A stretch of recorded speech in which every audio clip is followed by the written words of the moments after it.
एक रूटीन बन चुका है, किसी का बच्चा मर गया तो मर गया, क्या फर्क पड़ रहा है। मुझे ये सुनाया जा रहा है पहले दिन से, एक्सीडेंट है बेल तो हो जाएगी, एक्सीडेंट है बेल तो हो जाएगी। क्यों हो जाएगी? मैं उसको मारने का, उसके लिए कॉस्ट लगाने का ये अधिकार मैं किसी को नहीं देती। वो लोग गाड़ी से उतरे, वो चलते चले गए। सर, आपकी रूह को आप जानी चाहिए, आपने किसी को मार दिया। मेरा बच्चा साहिबजादा है, वो साहिबजादा बन के गया है, वो चेंज देके जाएगा दुनिया को, वो सोसाइटी को चेंज देके जाएगा। अपने बच्चों के पोस्टर को गले लगाना, इससे गंदा कुछ नहीं हो सकता। अगर cow is important, dog is important, then a human life is also Humans are not important in this country. Humans are not important. We are even lower than dogs and cows. Public ने videos बनाए हैं, public ने उनको पकड़ा है, public ने उनको भागने से रोका है, और ये बोला जा रहा है कि वहाँ पे कोई गवाह नहीं था। So this is a part of investigation. मुझे इस तरह का ऑफर दिया गया था कि जो भी अमाउंट ना मल्टी करोड़ हम दे देते हैं और इनको मैडम को बाहर सेटल कर देते हैं, बाहर का कंट्री का सिटीजनशिप दिलवा देते हैं। मेरे बच्चे की कॉस्ट लगाई जा रही है मुझे लग्जरी दिखा के। आप जस्टिस एक्सपेक्ट नहीं कर सकते। हम एक्चुअली मतलब अंधों के सामने और बहरों के सामने चिल्ला रहे हैं जिनको सुनना नहीं है। जिसकी इंटेंशन ये है कि हमारे बाप के पास बहुत पैसे हैं, हमें कुछ नहीं होगा। क्या है ये इंटेंशनल मर्डर है। रील्स बनाने के चक्कर में मेरे बच्चे को खा गया वो। आज पूरी मीडिया के माध्यम से मैं क्लियर मैसेज दे रही हूँ, मैं सच की लड़ाई लड़के ही मरूंगी। इस वक्त हम मौजूद हैं दिल्ली के जंतर मंतर में। आपको याद होगा कि 3 फरवरी को दिल्ली के द्वारका इलाका में साहिल नाम के एक युवक की सड़क हादसे में मौत हो गई। आरोप लगा कि वो जो गाड़ी चला रहा था, जो स्कॉर्पियो उसके बाइक को हिट किया था जिसने, वो एक जुवेनाइल यानी कि नाबालिग लड़का चला रहा था। इसके बाद उसे फिर हिरासत में लिया गया और फिर उसे 9 फरवरी को फिर से 10 फरवरी को बेल दे दिया गया, ये बोलकर कि उसके बोर्ड के एग्ज़ाम हैं और वो अपनी बोर्ड की परीक्षा के लिए तैयारी नहीं कर पा रहा है। उसके बाद कोर्ट ने कहा था कि आप 10 तारीख जैसे ही बोर्ड एग्ज़ाम ख़त्म होते हैं उसके बाद आपको फिर से सरेंडर करना है, और इसके बाद फिर से उसे 10 मार्च को बेल दे दी गई। और इन सब चीज़ों को लेकर आज दिल्ली के जंतर मंतर पे साहिल की माँ इन्ना माकन यहाँ पर पहुँची हैं अब प्रोटेस्ट करने, प्रदर्शन करने और अपने मांगों को लेकर। तो आइए हम उनसे समझने की कोशिश करेंगे कि आखिर उन्हें इस प्रोटेस्ट की ज़रूरत क्या पड़ी जबकि ये मामला चल रहा है। तो आइए हम उनसे समझते हैं कि उनकी क्या मांगे हैं। आज ये जो प्रोटेस्ट है, आज लगभग साहिल की जब मौत हुई थी उस हादसे में, उसको लगभग 2 महीने से ज़्यादा हो गए हैं। तो अब आपकी क्या मांग है? देखिए, ये जुवेनाइल एक्ट जो है ये बहुत मजाक टाइप हो रहा है। ये जो भी हो रहा है ना, ये जुवेनाइल एक्ट के तहत जो हो रहा है ये बहुत मजाकिया लग रहा है मुझे उस दिन कोर्ट में भी बिल्कुल ये एहसास हो रहा था कि मुझे सिर्फ सुनने के लिए सुना जा रहा है और इसको बेल मिल जाएगी। मुझे 9 तारीख को ये बिल्कुल एहसास था इस चीज़ का कि एक फॉर्मेलिटी की जा रही है हमें सुनने की, और इसको बेल ग्रांटेड है क्योंकि उनका एटीट्यूड बता रहा था। ये जब दूसरी बार जब बेल दिया गया उसे? जी, उसी दिन की बात कर रही हूँ मैं। 9 तारीख को, 7 तारीख को एग्जाम्स खत्म थे, उसके बाद सैटरडे संडे था और फिर 9 तारीख को सुनवाई थी। तो सुनवाई में इस तरह का बिहेवियर जो देखा मैंने, जो एटीट्यूड देखा मैंने कोर्ट के अंदर, मुझे बिल्कुल ये फीलिंग और ये वाइब्स आ रही थी कि हमें सिर्फ सुनने के लिए सुना जा रहा है, एक फॉर्मेलिटी पूरी की जा रही है कि अदर पक्ष को सुना जाए। क्योंकि इंटरिम बेल जो दी गई थी वो मेरी बिना नॉलेज के और मुझे बिना कनेक्ट किए जो है वो दी गई थी। मुझे उस बारे में कोई इन्फॉर्मेशन नहीं दी गई थी, मुझे बताया नहीं गया था, मुझे बुलाया नहीं गया था। इनफैक्ट 15 दिन तक तो मैं अपने बच्चे के राइट्स में बिजी थी। मैं बार बार रिपीटेडली ये बात कह रही हूँ। तो मैं अपने लास्ट राइट्स 13 दिन को करने के बाद 14वें दिन मैंने जो हवन किया, उसके बाद 15वें दिन जो मैंने गैप लेके और 15वें 16वें दिन जो है मैंने जो है 15 या 16 फरवरी को मैंने अपना फर्स्ट ट्विटर वीडियो डाला। उसके बाद ये चीज़ें जो है ना इस तरह से एक्सपोज हुई, सामने आई वो चीज़ें। तो ये जो चीज़ें हो रही हैं वो अभी तक वो सेटिस्फैक्ट्री नहीं है। मैम, क्या जांच को लेकर भी आपकी जैसे मांग है कि आपने अपील की थी कि जो अभी जांच चल रही है आप उससे सेटिस्फाइड नहीं हैं और ये किसी ऊंचे अधिकारी से या फिर सीबीआई से उस केस की जांच हो, तो इसको लेकर क्या अपडेट है? मैं बिल्कुल चाहती हूँ, क्योंकि मैं लोकल अथॉरिटीज़ से जो मेरा पास्ट एक्सपीरियंस रहा है मैं उसमें सेटिस्फाई नहीं थी। तो मैं इसको अपर लेवल पे चाहती हूँ कि अपर लेवल पे जांच हो इसकी। मैं बिल्कुल भी उन अथॉरिटीज़ पर रिलाई नहीं कर सकती जिनकी वजह से इतना नेग्लिजेंस हुआ। मेरे बच्चे को 2 घंटे हॉस्पिटल नहीं ले जाया गया। हॉस्पिटल में ले जाके मेरे साथ जो बिहेव हुआ, इन लोगों को लगा कि ये बाकी लोगों के साथ इस तरह का करते हैं और एक रेगुलर प्रैक्टिस है, तो इस केस में भी कुछ नहीं होगा। दे वर नॉट एक्सपेक्टिंग कि this voice will come out like this. ये एक्सपेक्टेशन नहीं होगी ना, क्योंकि वो प्रैक्टिस में हो चुकी हैं चीज़ें, वो रेगुलर एक रूटीन बन चुका है कि किसी का बच्चा मर गया तो मर गया, क्या फर्क पड़ रहा है? 2 घंटे इतनी मैम, आप ब्रूटल लगातार जो जांच प्रक्रिया है उस पर सवाल उठा रहे हैं कि जांच अच्छे से नहीं हो रही। क्या आपको ऐसा कुछ महसूस हुआ कि इस वजह से? मैं तो पहले दिन से ही देख रही हूँ ना, मैं तो पहले दिन से ही देख रही हूँ, क्योंकि कोई कोई सीरियसनेस है ही नहीं ना। 2 घंटे मेरा बच्चा रोड पे पड़ा रहा। Seriousness starts from right from the beginning. Seriousness starts right from the beginning, which was not done. From that very moment it was not taken seriously. मेरा बच्चा उस हालत में, जो वीडियो तो लोगों से नहीं देखे जा रहे। अब आप लोगों की मीडिया की रिस्ट्रिक्शन होती है कि आपने शुरू में वो वीडियो नहीं दिखाए, क्योंकि मीडिया को रिस्ट्रिक्शन होती है। और तो और क्राइम करने के बाद ये डिमांड की जा रही है कि उनकी आइडेंटिटी को हाइड किया जाए। क्यों हाइड किया जाए? अगर इतनी चिंता है अपनी रेपुटेशन की, इतनी चिंता है कि अपनी आइडेंटिटी की, तो इतने क्राइम करने के लिए इतने खुलेआम क्यों निकलते हो आप? संसद में रखे गए आंकड़ों के मुताबिक साल 2023 और 2024 में देश भर में कुल 11,890 सड़क हादसे ऐसे हुए जिनमें गाड़ी चलाने वाला नाबालिग था। अगर इसे आसान तरीके से समझें तो हर दिन औसतन करीब 16 ऐसे हादसे हुए जहां ड्राइविंग नाबालिग कर रहा था। मुझे ये सुनाया जा रहा है पहले दिन से, एक्सीडेंट है बेल तो हो जाएगी, एक्सीडेंट है बेल तो हो जाएगी। क्यों हो जाएगी? मेरा बच्चा किसी की पौती है क्या? मेरी प्रॉपर्टी है मेरा बच्चा। मैं उसको मारने का, उसके लिए कॉस्ट लगाने का ये अधिकार मैं किसी को नहीं देती। जब मैं उस बच्चे को अकेले पाल रही थी ना, इतनी यातनाएं सहन करके, तो कोई आया नहीं था मुझे।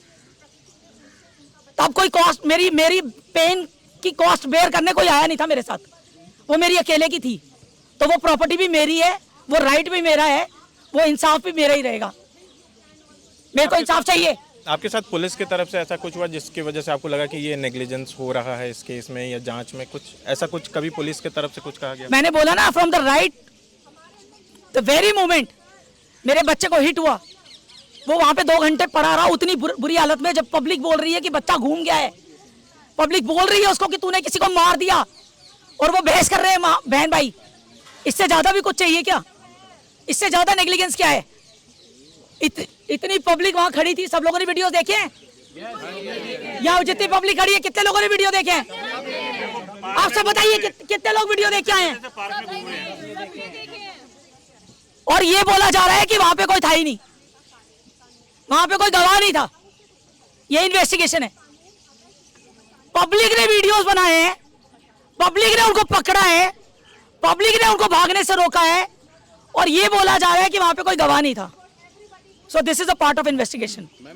मतलब आप सोसाइटी को क्लियर मैसेज दे रहे हो कि माँ बाप भी फ्री हैं, बच्चे भी फ्री हैं, सभी फ्री हैं क्राइम करने के लिए, क्योंकि यहाँ तो होता ही यही है ना। एक चीज़ मैं और आपसे जानना चाहता हूँ, क्या इस बीच ये पूरा जो प्रोसेस चल रहा है 3 फरवरी के बाद से, जैसे कि अभी मैं सुन रहा था आपको बोलते हुए जब आप बाकी लोगों से बात कर रही थी, तब आपने एक आरोप ये भी लगाया कि आपको इधर उधर से थर्ड पार्टी से आपको पैसे ऑफर हुए हैं इस केस को दबाने के लिए। जी। इसके बारे में कुछ बताएं। ये कोई मेरे कॉमन फैमिली फ्रेंड है, और क्या होता है ना, देखिए सबकी एक पर्सनल लाइफ भी होती है, तो मैं अपने केस के चक्कर में किसी की पर्सनल लाइफ मैस नहीं कर सकती हूँ।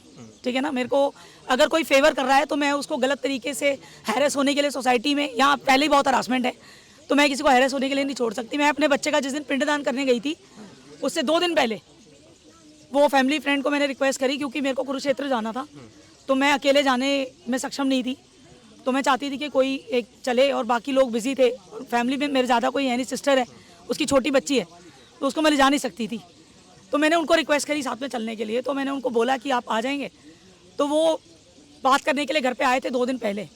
तो पता चला कि किसी एक ऐसे आदमी को उन्होंने साहिल की डेथ के बाद अप्रोच किया था कि हेल्प करने के लिए, हमारे केस में हेल्प करने के लिए। बट मैं आपको जानती हूँ, पर आप कितने लोगों को जानते हो ये तो मैं प्रिडिक्ट नहीं कर सकती। तो इस तरह का एक सिनेरियो कुछ हुआ था, जिसमें कि मेरे पास ये बात आई निकल के, क्योंकि वो मुझे पर्सनली जानते हैं, फैमिली फ्रेंड हैं, और वो मुझे आज से नहीं, वो कम से कम 15 साल 20 साल से जानते हैं। तो उन्हें तो पता है कि भाई तुम इसके आगे करोड़ों के ढेर लगा दो तो इसको 1 रुपये से फर्क पड़ने वाला नहीं है, तो लात मार देगी, उस पैसे पे भी लात मारेगी और उस बंदे के भी लात मारेगी। ये पैसा उधर से दिया जा रहा था आरोपी? ये मेरे पास चीज़ें वहाँ से आई हैं, क्योंकि देखिए आप कितने लोगों को जानते हैं, मैं कितने लोगों को जानती हूँ, और हम कॉमनली कितने लोगों को जानते हैं, ये कोई प्रेडिक्ट नहीं कर सकता। तो रात को जब मैंने उनको घर पे बुलाया था प्लान करने के लिए, जाने के लिए, उस टाइम पे उन्होंने देखा कि ये थोड़ा कूल माइंड में है, तो उन्होंने मुझे बोला कि इस तरह की मेरे पास ऑफ़र आई थी, पर मुझे पता है कि तेरा जवाब क्या होगा, तो मैंने तेरे बिहाफ पे ये मैसेज पहले ही दे दिया कि भाई उससे तो बात भी मत करना। मुझे इस तरह का ऑफ़र दिया गया था कि जो भी अमाउंट मतलब मल्टी करोड़ हम दे देते हैं और इनको मैडम को बाहर सेटल कर देते हैं, बाहर का कंट्री का परमानेंट मेंबरशिप सिटीजनशिप दिलवा देते हैं और इन्हें शिफ्ट कर देते हैं। मेरे बच्चे की कॉस्ट लगाई जा रही है, मुझे लग्जरी दिखा के मुझे लग्जरी बताई जा रही है। मतलब ये लग्जरी क्या मेरे लिए पहले चॉइस नहीं थी क्या? मेरे बच्चे की कॉस्ट लगाई जा रही है। I was shocked. पर 1 महीना होने के बावजूद, उसके बाद भी मैंने पॉडकास्ट किए हैं, उसके बाद भी मैंने मीडिया इंटरव्यूज दिए हैं, पर मैंने ये डिस्क्लोज नहीं करा। लेकिन आज मैं खुलेआम बोल रही हूँ कि मुझे पैसे के दम पे मेरे बच्चे की कॉस्ट लगा के मुझे लग्जरी दिखाई जा रही है। इस तरह के घटिया प्रपोजल मुझे दिए जा रहे हैं। तो आज पूरी मीडिया के माध्यम से मैं क्लियर मैसेज दे रही हूँ, मैं सच की लड़ाई लड़के ही मरूंगी।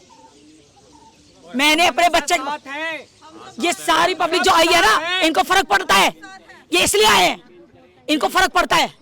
मैम क्या डायरेक्ट कभी जो आरोपी पक्ष है उसके तरफ से, हाँ करेंगे, जो आरोपी पक्ष है क्या डायरेक्ट कभी आपसे कांटेक्ट करने की कोशिश की गई? वो ना उन्होंने की, और ना ही करे तो उनकी सेहत के लिए अच्छा है, क्योंकि मैं इंटरेस्टेड नहीं हूँ अपने बच्चे की कॉस्ट लगवाने में या कुछ भी इस तरह का करने में।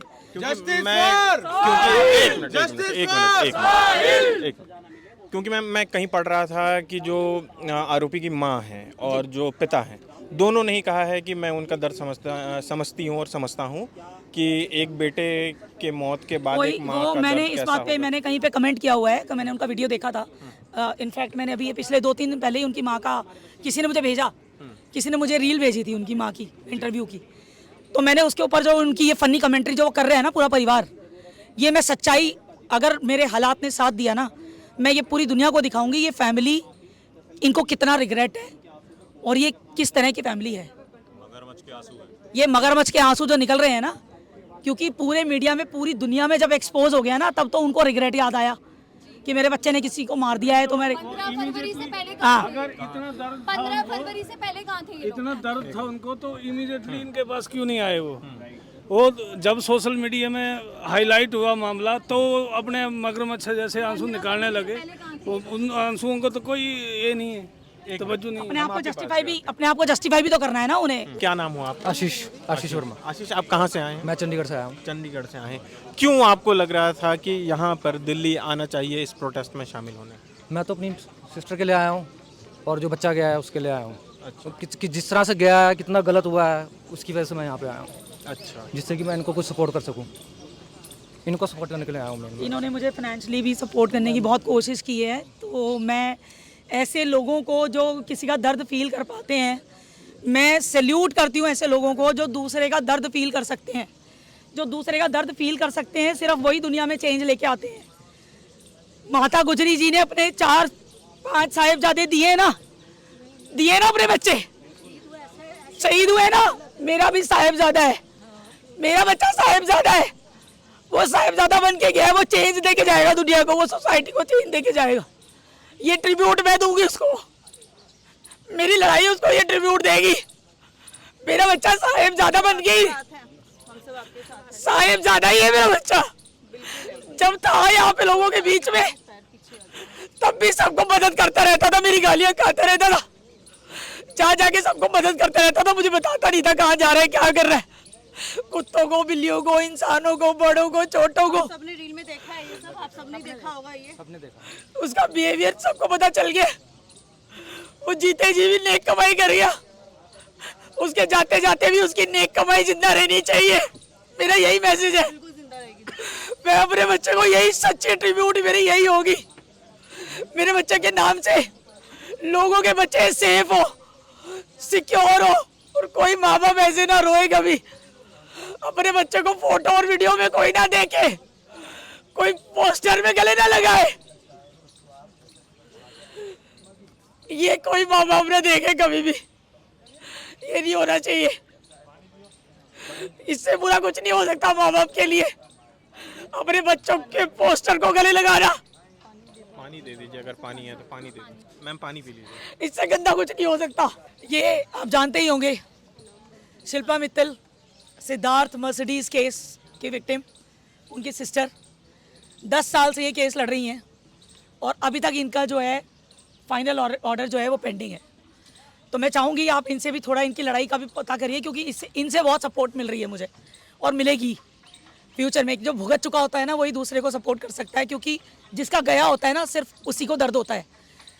People are very insensitive. ये भाई साहब जो है ये कोर्ट में, जुवेनाइल कोर्ट में अपने दोनों बच्चों को लेके ये रेगुलर आ रहे हैं। ये अपने बच्चों को लाकर ये दिखाना चाहते हैं कि तुम्हारी की हुई करतूतों की पेनल्टी और कॉस्ट माँ बाप के लिए और सोसाइटी के लिए कितनी हो सकती है। ये बहुत बड़ा मैसेज है। ये जो हर पेरेंट को अपने बच्चों को ऐसे हादसों में लाके दिखाना चाहिए जिससे कि सच में समाज में सुधार आए। ये हमारी नैतिक जिम्मेदारी है। ये बीइंग ए पेरेंट्स, ये हमारी नैतिक जिम्मेदारी है कि हम अपने बच्चों को समझाएं इस चीज़ के लिए कि भी आप कोई क्राइम करोगे तो उसका सज़ा हमें होगी। जब तक पेरेंट्स ही इस बात को नहीं समझेगा कि मेरे किए हुए बच्चों के किए हुए या मेरे बच्चों के द्वारा किए हुए क्राइम की सज़ा मेरे को नहीं मिलेगी, तब तक तो ये होता रहेगा। ये तो इसीलिए मैं बच्चों को जो लाया हूँ कि इनको समझाने के लिए, बेटा अगर आप कुछ भी ऐसा काम करोगे। यस, ये मेरे बेटे हैं। मैं इनको ये कोर्ट में भी लाए थे इन्हें, इसलिए मैं समझाना चाहता हूँ। जुवेनाइल कोर्ट में भी दोनों दिन, जिस दिन मेरी सुनवाई थी और जिस दिन हमारा ये था, उस दिन ये सुनवाई के दौरान पूरे 2 घंटे जब तक भी अंदर हमारा चला ये बाहर ही खड़े रहे। और ये उसके बाद ये मेरे घर भी आए थे मिलने के लिए। इन्होंने मेरी पर्सनल लाइफ भी थोड़ी सी, साहिल का रूम देखा, इन बच्चों ने समझा उस चीज़ को। तो ये एज अ पेरेंट कितनी बड़ी जिम्मेदारी निभा रहे हैं। This should be an example, this should set an example कि बच्चों को रियलिटी दिखानी चाहिए। बच्चे हमारे दर्द को रील समझ के स्क्रॉल करते हैं। ये एंटरटेनमेंट स्क्रॉलिंग होता है। जब सोशल मीडिया पे जाता है तो ये रील होती है। ग्राउंड पे दर्द होता है, दर्द ग्राउंड में होता है, रील में दर्द नहीं होता है।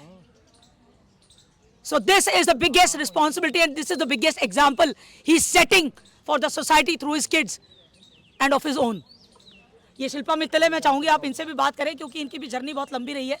10 साल अपने भाई के लिए इन्होंने फाइट किया है और अब वो फाइट खत्म होने के बाद भी अभी तक जजमेंट ड्यू है।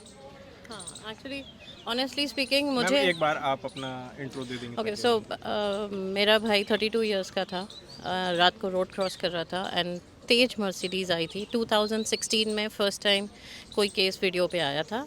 एंड अगेन जैसे एक नॉर्मल एक्सीडेंट्स में लोग बोल देते हैं कि रफ़ा दफ़ा कर दो, तो वैसे ही पुलिस स्टेशन में भी बात हुई थी और वो उसके ऊपर कोई एक्शन नहीं लिया गया था। एंड अगेन इनकी तरह सबसे पहले हमने शुरू करा था वो कि आपको अपने जस्टिस के लिए लड़ना पड़ रहा था। माय होल पॉइंट वाज कि आपको अपने जस्टिस के लिए लड़ना क्यों है। हम किसी पराए गोरों से लड़ रहे हैं, हम किसी और से लड़ रहे हैं नहीं, हम अपने ही सिस्टम से लड़ रहे हैं। और क्यों? फर्स्ट आप सिचुएशन के विक्टिम हो, फिर आप आपके सिस्टम के विक्टिम बन जाते हो। सी आपको इतना टॉर्चर किया जाता है। मैं इनको डिसहार्टन नहीं करना चाहती, बट 10 साल में जो हमने झेला है, जैसे आप इनके केस में तो चलो पेरेंट्स को भी अपने आप FIR कर दी, हमें लड़ना पड़ा था। हमारे केस में फर्स्ट टाइम हुआ था। I was fighting for 10 years. हमारे टाइम और हमारी लाइफ की तो कोई वैल्यू है ही नहीं, नहीं है ना। आप उनके टाइम की वैल्यू है जो कत्ल करके भी घर बैठे हुए हैं। उनके टाइम की वैल्यू है, उनका बिजनेस चल रहा है भाई, उनको बिजनेस संभालना है तो वो आराम से बेल लेके घर बैठे हुए हैं। उनके टाइम की ज़्यादा वैल्यू है, हमारे पास पैसे नहीं तो हमारी वैल्यू नहीं है। ये है ना, ये नहीं, हमारा सिस्टम हमें बहुत मजबूर कर देता है। ये देखो अच्छी तरह जान की कीमत पैसे से तोली क्या है जाती है यहाँ पर। ये हमारी जान की कीमत है और ये वो हैं, ये क्रिमिनल्स हैं। ये क्रिमिनल्स की पोजीशन है, उनके पास टाइम नहीं है क्योंकि पैसे बटोर रहे हैं वो। नहीं, बट इसमें आई वुड से कि सबकी गलती है। सिस्टम तो है ही आपका खराब, आपकी सोसाइटी की बहुत बड़ी गलती है। सोसाइटी की बिल्कुल गलती है, क्योंकि क्या है, ये गाड़ी देखो, आप बच्चे को हम कुछ भी बोल सकते हैं, बट एक्चुअली वो बच्चा सीख कहाँ से रहा है? घर से सीख रहा है। पेरेंट्स दे रहे हैं गाड़ियाँ और फिर बोलते हैं जी बच्चा है। हमारे केस में भी जैसे हुआ था, अरे बच्चा है, पता नहीं था, हमें गाड़ी लेके चला गया। मुझे एक बात बताइए, पेरेंट्स को नहीं, पेरेंट्स को आप पूछिए, आप तिजोरियों की चाबियां से खुली रखते हैं क्या? संभाल के रखते हैं? जैसे कि इस केस में, साहिल के केस में, मैं एक रिपोर्ट में पढ़ रहा था कि उनकी जो आरोपी है उसकी मां का कहना है कि हमें मालूम ही नहीं था कि वो कब चाबी लेके चला गया। नहीं, आप किसी के झूठ को, आप किसी के झूठ को यहाँ पे आप बात भी क्यों करते हैं? उन लोगों के बारे में आप बात भी क्यों करते हैं जो इतने इंसेंसिटिव हैं? नहीं मैम, देखिए मेरा काम यह है कि दोनों पक्ष का, मैं एक तरफ पक्ष खड़ा नहीं हो सकता। मैं बस आपके सामने ये रख रहा हूँ कि उन्होंने ये बात कही है। उनके कहने का कोई अस्तित्व ही नहीं है। उसका कारण स्पष्ट ये हो जाता है। I will counter that. क्या होता है ना, पेरेंट्स अपने आप को हमेशा हम तो बड़े इनोसेंट हैं, रहे हैं, हमें तो पता ही नहीं है हमारा बच्चा क्या कर रहा है। मुझे एक बात बताइए, अगर बच्चा गाड़ी लेके नहीं जा रहा था तो उसने सीखी कहाँ से? माँ बाप दिल्ली में प्राइड लेते हैं, हमारा बेटा गाड़ी चलाता है, 11 साल का है, 14 साल का है। हाँ, देखो जी, और matter of pride and society भी ना प्रमोट करती है, अरे देखा है उनका बेटा गाड़ी चलाता है। और बहनजियाँ जो होती हैं घर में, या भाई साहब जो होते हैं, अरे बेटा जा जरा चाय ले आ, जा जरा जरा दूध ले आ, जरा आंटी को छोड़ा। आप घर में प्रमोट कर रहे हैं ये सब चीज़ें, and it is very okay. Why? Because our judiciary is very handicap. It doesn't exist. Crippled society है हमारी, क्रिपल्ड हमारा सिस्टम है।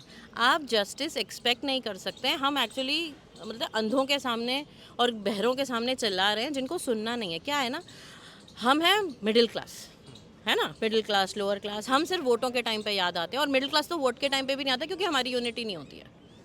ठीक है, अपर क्लास को वैसे ही टेंशन नहीं, उनके पास बात है, लोअर क्लास के पास उनके वोट है, मिडिल क्लास ऐसे ही अटकता रहता है। तो हमारी सुनवाई नहीं है। देख लीजिए, कोई खड़ा है हमारे साथ। आप इस देश के नागरिक हो, बाय लॉ आपको एक बात पता होनी चाहिए। देखो, एज ए कॉमन मैन जिसने कभी जुडिशरी से नहीं पंगा लिया, कभी पुलिस स्टेशन का रास्ता नहीं देखा, आप एज ए कॉमन मैन क्या सोचते हो? आपके साथ कुछ गलत हुआ है, आपके साथ न्याय होगा, पुलिस स्टेशन में होगा, फिर जजेस करेंगे। ऐसा नहीं है। यहाँ पे स्टोरी कुछ और होती है। वहाँ पे जजेस और लॉयर जो होते हैं वो शब्दों के खेल खेलने शुरू कर देते हैं। आप वहाँ पे बैठ के अपने ही बारे में बुराइयाँ सुन रहे होते हो। ऐसी ऐसी बातें लोग कहते हैं कोर्ट में कि आपका खून खौल जाए, आप कुछ कर नहीं सकते, because then it is contempt of court. भगवान के सामने खड़े हो जो न्याय दे नहीं सकता। सो आदमी कहाँ जाए? माई पॉइंट इज़, हमारे केस में, इनके केस में वीडियो पे सब कुछ है, सामने आपको एक्यूज़ पता है। There is a very crystal clear water tight case. अब क्या होगा? शब्दों का हेर फेर करते रहेंगे, वो ट्रायल चलता रहेगा, ट्रायल के नाम पे मजाक चलता रहेगा। अब 10 इयर्स में, जैसे मैं बता रही हूँ हमारे केस में 10 इयर्स में अब क्या हो रहा है कि अभी तक ये डिसाइड नहीं हुआ है कि 304 लगेगा या 304A लगेगा। ये 10 साल से अब डिसाइड ही हो रहा है। आप मुझे बताइए, 10 साल से अगर आप चीज़ को डिसाइड कर रहे हो, और हमने कहा भी, देखिए अगर आप इस केस में एक एग्जाम्पल सेट करेंगे, देखिए हम लूजर्स लोग हैं, हम कभी नहीं जीत सकते केस, क्योंकि हम जीत भी जाएंगे तो हम तो खो चुके हैं ना, हार चुके हैं हम ऑलरेडी। हम आगे सोसाइटी के लिए प्रेसिडेंट सेट कर रहे हैं कि आप नेक्स्ट टाइम कोई जो हम जिससे गुजर रहे हैं वो कोई और ना गुजरे। बट आपको सिस्टम क्या करता है? सिस्टम आपका साथ नहीं देता है। See, there's a huge मुझे अपने ही failure. लोगों से ये ज्ञान मिल रहा था, हाँ, मिला बच्चा तो चला गया तेरा, अब जाने दो। कुछ नहीं होगा, कुछ नहीं होता, ऐसे केसेस में ऐसे होता है, वैसे होता है। मतलब कि एक इनडायरेक्ट मैसेज था कि भाई पैसे ले ले और कॉम्प्रोमाइज़ कर ले। तो मैंने अपना बच्चा जो है ना वो पैसे लेने के लिए पाला था कि जब मेरा बच्चा मरेगा तो मैं उसकी कॉस्ट पे जो है लग्जरी एंजॉय करूंगी। ये मैसेज में सोसाइटी को पावर दूंगा। प्रेशर भी आपके पास आया था? हर तरीके से आया होगा। देखिए, डायरेक्ट हो या इनडायरेक्ट हो, ये इस तरह की स्टेटमेंट्स जो होती है ना, ये प्रेशर ही होता है। और ये मेंटल टॉर्चर से भी बड़ा कुछ होता होगा तो ये वो होता है। आपको वर्ष बात बताती हूँ, जब हमारे केस में 10 दिन तक मीडिया पास थी और हम 13वीं करने हमारे गांव गए थे, तो मीडिया सडनली गायब हो गई। तो हमारे पूरे एरिया में ये फैल गया था, ओजी पैसे ले लिए, हो गया सुलटा। क्योंकि वहाँ पे क्योंकि अब मीडिया नहीं आई थी, क्योंकि हम थे नहीं, तो पूरी सोसाइटी में, पूरे एरिया में फैल गया था कि अरे जी इनका तो हो गया सौदा। आप मुझे बताइए, मैंने उनको एक ही बात बोली, अगर आपका बच्चा होता है आप कितने में करते हैं? आप बताइए, मैं भी वही फिगर मांग लेती हूँ। कोई फिगर होती है, आप किसी की जान की कीमत लगा रहे हो। हम तो खो चुके जो खोना था, अब आगे किसी और को ना हो इसलिए हम लड़ रहे हैं। बट क्या है ना, सुनने वाले नहीं है। आप अगर number 1 death causes of India check करेंगे ना, 7th नंबर पे है road accidents. And I don't think so it should be called road accidents, because accident जो होता है वो वर्ड इटसेल्फ सेज एक्सीडेंटली होता है। ये एक्सीडेंट नहीं है, ये जानबूझ के किया गया है, जिसको ये पता है कि मैं ऑथराइज नहीं हूँ रोड पे जाने के लिए। मेरी उम्र नहीं है, मेरे पास लाइसेंस नहीं है, मुझे कानून ने अधिकार ही नहीं दिया रोड पे जाने के लिए। अगर ये जानबूझ के सब कुछ जानते हुए किया जा रहा है, how it is accident? This is killing. This is killing, this is not accident, First of all, you were supposed to drive. Exactly. और वो गाड़ी लेके this is clearly murder. Over speeding.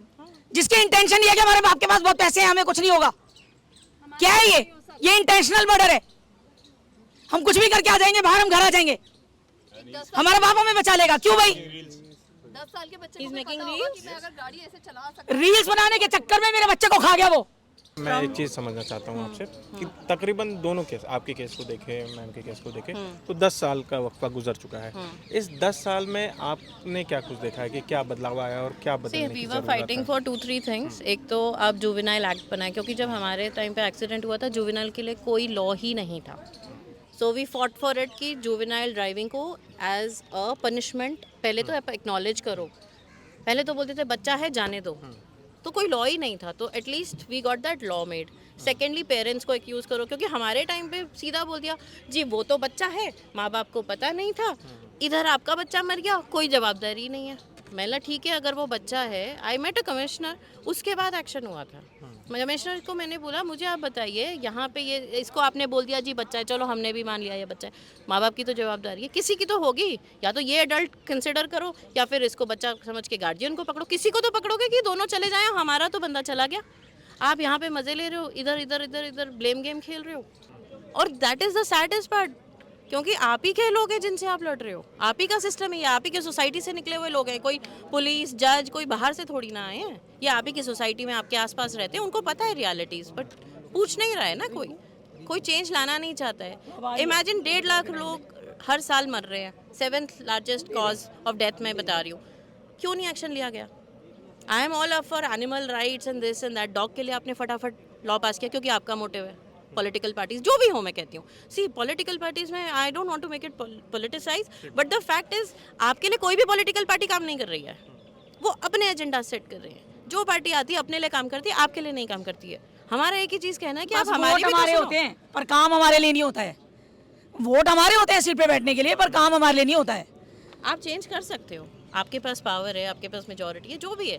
अगर cow is important, dog is important, then a human life is also important. Humans are not important in this country. Humans are not important. We are even lower than dogs and cows. Police station में भी आपको कोई परेशानी आई थी? हमेशा आती है, that is the first thing. देखो वो मैंने भी आपको बताया था, लेकिन मैं एक मिनट मैम, क्या पुलिस स्टेशन में भी आपको कोई परेशानी हुई इस पूरे देखिए जो इनिशियल प्रोसीडिंग्स हुई है बिल्कुल परेशानी आई है, बार बार बता चुकी हूँ। जिसका बच्चा चला गया 15 दिन तक कोई फोन ही नहीं है भाई साहब, हाँ नहीं करते, कोई फोन ही नहीं है। आपसे पूछते फैटल एक्सीडेंट हो गया, फैटल एक्सीडेंट, एक फैटल एक्सीडेंट हुआ है। ये फ़ोन की बात जो ये मैम आप स्टेटमेंट कर, मैम ये फ़ोन की बात जो कर रही हैं, किनका फ़ोन 15 दिन तक आप नहीं आए, ये क्या? जब तक मीडिया पुलिस की तरफ से मेरे पास कोई कॉल नहीं आया। अच्छा, कि केस में आगे क्या हो रहा है, नहीं हो रहा है? नहीं कोई मेरी स्टेटमेंट लेने के लिए कॉल नहीं आया, मुझे स्टेटमेंट देने के लिए नहीं बुलाया। बताते भी नहीं है क्या हो रहा है। कुछ नहीं, अपने आप FIR लिखी जा रही है, अपने आप सब कुछ लिखा जा रहा है। उसका सबसे बड़ा सबूत जो है मैं आने वाले समय में कोर्ट की जो प्रोसीडिंग्स होंगी उसमें दूंगी कि वो FIR अपने आप कैसे लिखी गई है और उसमें सबसे बड़ी गलती क्या की गई है। FIR आपने पहली बार जब FIR लिखा गया तो आपसे नहीं बात की? नहीं मुझसे कोई बात नहीं, मुझसे कोई बात, मैं तो ट्रॉमा मोर्चरी भेज दिया था ना मुझे। अच्छा, मुझे मोर्चरी भेज दिया था कि जब अपने बच्चे को संभाल ले तब तक हम अपनी सेटिंग कर लें सारी। 11:57 में मेरा बच्चा गया है, ठीक है। और अब अगले अपडेट में मैं बताऊंगी कि पुलिस की तरफ से सबसे पहला काम क्या हुआ है। मैं यहाँ पब्लिक करके ना उसको अपने एविडेंस को खराब नहीं करना चाहती, तो अब मैं ये उस लेवल पे बताऊंगी जिस लेवल पे इसका समाधान हो। नहीं तो पुलिस इज़ वेरी इनसेंसिटिव। जैसे हमारे केस में भी हुआ था, जब एक्सीडेंट हुआ है तो हमने अगले दिन मेरे फादर को भेजा, grieving father has to go to the police station and ask कि सर बताओ हुआ क्या, किसी को अरेस्ट किया, क्या किया। The first thing that the police says is sir रात को ना लेट हो गया था तो हम गए नहीं उनके घर पे। Are you serious? Somebody died, 10 बजे के बाद हम गए नहीं, क्यों? कोई लड़की है घर पे? नहीं, this is somebody died, what excuse do they give? It's ridiculous. और ये हमारा केस नहीं, I have been talking to all the road accident victims. The first contact जो होता है आपका वो पुलिस होती है। It is not at all trained to handle such cases, उनको पता ही नहीं है क्या है। मैं एक बात और बोलना चाहती हूँ, this is very right what Shilpa said. I strictly demand one more thing, सबसे बड़ी डिमांड ऑफ द टाइम, ये जितने अनएजुकेटेड आईओज हैं जो 10वीं पास का सर्टिफिकेट लेके कोटा में भर्ती हुए हैं, इनको हटाना चाहिए। चलिए अब हम और भी लोगों से बात करते हैं और समझते हैं कि इस प्रोटेस्ट में उनकी मांगे क्या हैं। वो लोग गाड़ी से उतरे, वो चलते चले गए। सर आपकी रूह कांप जानी चाहिए, आपने किसी को मार दिया है, राइट? कुछ दिख रहा था उनकी बॉडी लैंग्वेज में? कुछ भी दोनों की तरफ से नहीं, कुछ भी नहीं था। इससे पहले ही पता लगता है वो जान की क्या वैल्यू है। प्लस प्रशासन को भी जान की वैल्यू समझनी चाहिए। It is both ways. संशोधन लाना चाहिए। अगर कानून बना है कि इनको सेव करेंगे, इन बच्चों को लीगल 18 साल के प्लस वाली वो ना मिले प्रॉब्लम, और वो उसी को वायलेट कर रहे हैं, then what is the point? कानून चाहता है कि आपको वैसा ट्रीटमेंट ना मिले, but you want to be treated as an adult, so please get it. तो आपका नाम क्या हुआ? पुनीत सिंह। पुनीत सिंह। सर आप कहाँ से हैं? मैं दिल्ली से आप हूँ। दिल्ली से हैं? हाँ जी। अच्छा, क्या आप साहिल को जानते थे? नहीं, सोशल मीडिया के थ्रू और न्यूज़पेपर्स के थ्रू जाना है। और माँ का क्या बोलते हैं, जैसे मम्मी उनकी माँ ने क्या बोलते हैं बताया है, उन्हें उनके सपोर्ट करने के लिए आए हैं हम। अच्छा, हाँ जी। क्या चाहते हैं आप लोग, क्यों यहाँ? ना बदलाव चाहते हैं, क्योंकि क्या बोलते हैं ज़िंदगी की कीमत होती है, प्रेशर्स होता है, वो होती है कुछ। आपका बच्चा अगर ऐसा हो आपके बच्चे के साथ, आप क्या करेंगे? इसीलिए सपोर्ट करने आए हैं हम लोग। और एक और चीज़ मतलब मैं बोलना चाहता हूँ आपके माध्यम से, कि जैसे एक्सीडेंट होता है तो उसके क्या बोलते हैं उठाने के लिए कोई नहीं आता, 5 मिनट खाली रील बनाते रहेंगे सारे, तो वो 5 मिनट के अंदर उसको हॉस्पिटल में होना चाहिए। अगर वो थोड़ा बहुत भी लगा हो, सीरियस भी हो, उसको 5 मिनट के अंदर हॉस्पिटल में भर्ती कर देना चाहिए इमरजेंसी में। ये कोई नहीं करता, सब क्या बोलते हैं रील्स बनाने में लग जाते हैं, क्या बोलते हैं वो क्या बोलते हैं कोई सपोर्ट के लिए नहीं आता, कोई जो है विक्टिम के। ये भी क्या बोलते हैं चेंज होना चाहिए। हाँ जी, ठीक। तो जैसा कि आप देख सकते हैं कि यहाँ पर साहिल धनेश राज, जिनकी एक सड़क हादसे में मौत हो गई थी 3 फरवरी को, उसके बाद से जो आरोपी है उसे हिरासत में लिया गया, उसके बाद उसे जुवेनाइल जस्टिस बोर्ड के सामने पेश किया गया और फिर 10 फरवरी को उसे बोर्ड परीक्षा के बिना पे उसे ज़मानत दे दी गई, अंतरिम ज़मानत दे दी गई। इसके बाद फिर से कहा गया उसे कि जैसे ही बोर्ड परीक्षा ख़त्म हो जाए आपको खुद आकर सरेंडर कर देना है, यानी कि 9 मार्च को। और फिर ये खबर आई कि 10 मार्च को दोबारा से उसे ज़मानत दे दी गई है। और उसके बाद आज की तारीख़ है 12 अप्रैल, जब यहाँ पर जो साहिल है उनकी माँ इन्ना माकन बाकी लोगों के साथ दिल्ली के जंतर मंतर पर यहाँ पर प्रोटेस्ट करने, अपनी आवाज़ को बुलंद करने के लिए और अपनी मांगों को लेकर यहाँ पर पहुँची थी। तो हमने उनसे बात की और ये भी समझ आया इस बातचीत में कि कैसे उन्हें, जैसे कि उन्होंने बताया कि उन्हें तरह तरीके से उन्हें पैसे ऑफ़र किए गए इस केस को दबाने के लिए। और पुलिस के तौर पे भी जैसे कि 15 दिन तक उन्हें कोई भी फ़ोन कॉल नहीं आया। और ये भी उन्होंने आरोप लगाया पुलिस पे कि 15 दिन तक उनके स्टेटमेंट के लिए उनको इस घटना के कोई कॉल नहीं गया, कोई पूछताछ नहीं हुई और जो FIR लिखी गई तब भी इनसे कोई बातचीत नहीं हुई। अब उनकी मांग ये है कि ये जो जुवेनाइल एक्ट है उसमें बदलाव किए जाएं और साथ ही बाकी लोग भी जितने, उनकी भी यही मांग है कि इस नियम में, इस एक्ट में, इस कानून में बदलाव किए जाए। और साथ ही उनका कहना यह है कि जो नाबालिग की जो उम्र तय सीमा है 18 साल, उसे घटा दिया जाए, क्योंकि अब ज़माना बदल रहा है तो इसे 18 साल से घटा के और कम कर दिया जाए। तो फिलहाल इस खबर में इतना ही। मेरा नाम आसिफ असरार है, कैमरे के पीछे हमारे साथी पीयूष हैं। देखते रहिए दी ललन टॉप। शुक्रिया।